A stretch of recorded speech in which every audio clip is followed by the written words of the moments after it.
Sa wakas. Sa wakas. Sa wakas mga lods. Na-achieve ko na ang 5 kilometer na takbo, lakad takbo. Ang mahalaga, kahit medyo 6:50 na, ang mahalaga is natapos ko. Kahit medyo mabagal.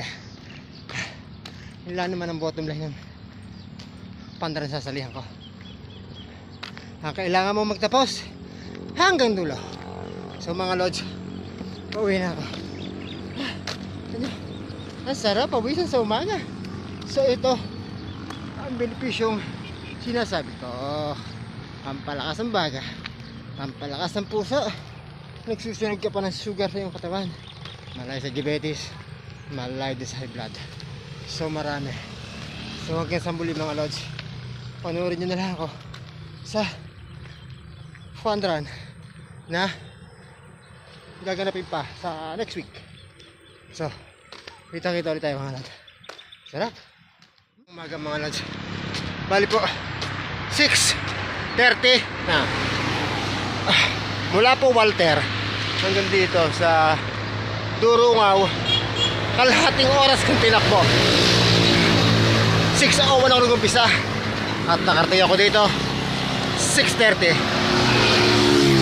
So pabalik po tayo. Maganda sa mga TCS dahil sa mga ate. So pabalik pa tayo. Ay nasa barangay Langgangan ako. Bale, 4 na minuto ko lang tinakbo ang barangay kay Bunga. So Langgangan naman itong Himalas. At yan mga lodi, nasa tulay na ako ng Langgangan. 3 minutes ko siyang tinakbo.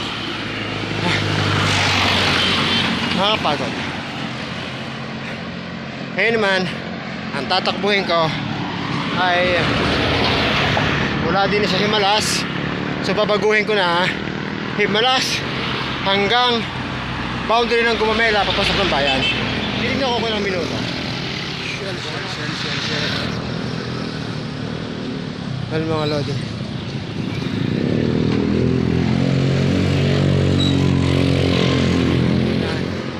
narating ko na.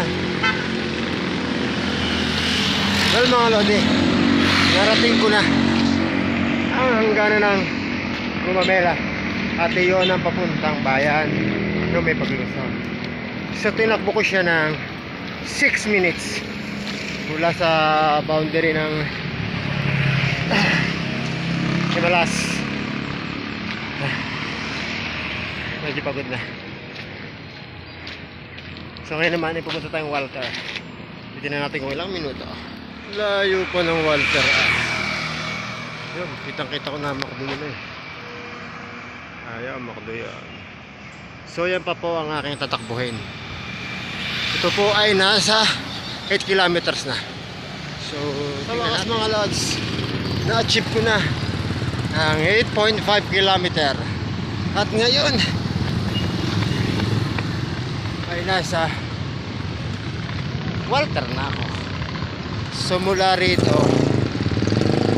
papunta Durungaw, balikan, yun po ang in-achieve ko, 8.6 kilometer. So salamat.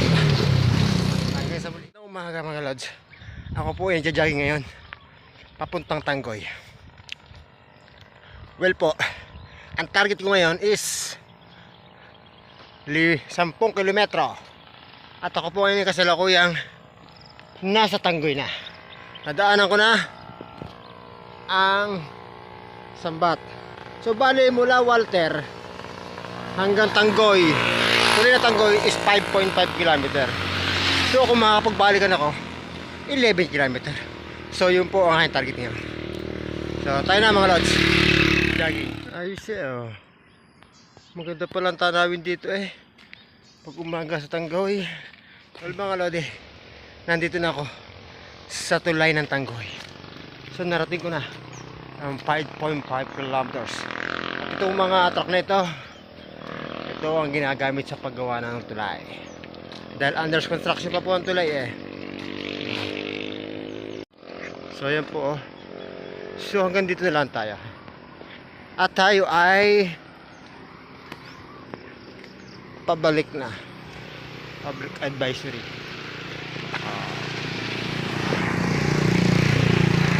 5.5 na natin nadali. Another 5.5. Dahil pabalik na tayo na sa wakas mga lodi. Na-achieve ko na ang 10 kilometers na takbo.